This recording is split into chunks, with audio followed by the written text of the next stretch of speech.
Kenapa orang Indonesia merasa tidak kenyang kalau belum makan nasi?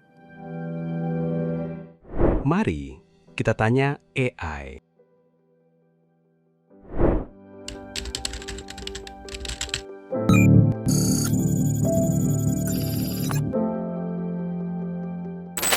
Tepat nggak ya jawaban AI?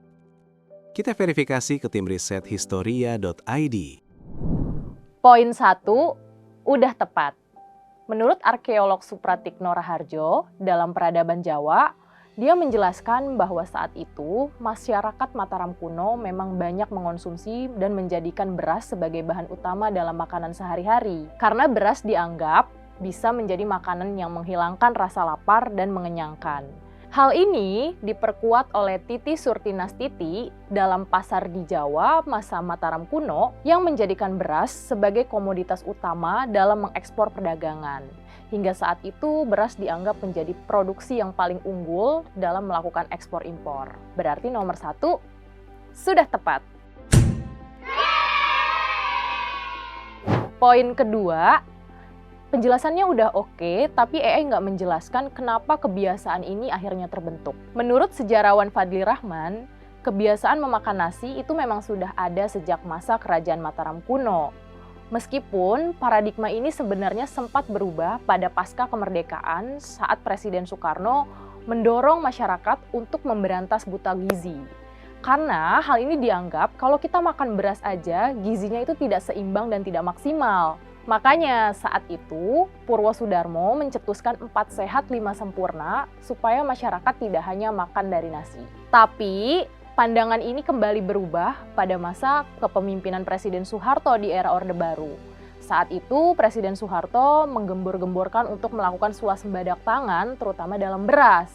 Makanya sejak 1980-an akhirnya masyarakat kita kembali punya paradigma untuk makan nasi supaya mengenyangkan. Ya, karena Presiden Soeharto sangat mengglorifikasikan beras adalah bahan utama dalam konsumsi makanan sehari-hari. Berarti nomor 2 kurang tepat. Poin ketiga udah tepat. Karena sebenarnya poin ketiga ini pengulangan aja dari poin 1 dan 2. Ya, jadi bisa disimpulkan dari poin ketiganya AI udah tepat.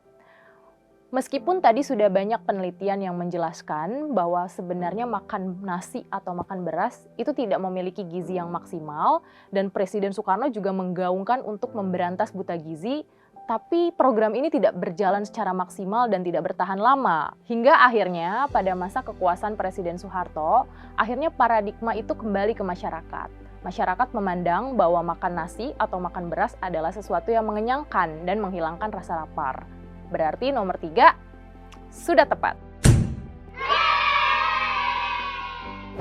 Poin terakhir juga udah tepat. Beras atau nasi akhirnya menjadi makanan sehari-hari secara turun-temurun, bahkan menjadi identitas nasional loh. Hal ini diperkuat dengan adanya program dan kebijakan dari pemerintah yang memasifkan program beras kepada masyarakat, seperti subsidi bulog, terus juga ada beras raskin. Hingga sampai saat ini, pemerintah melakukan food estate yang mengembangkan jenis padi supaya nanti kita menjadi swasembada beras.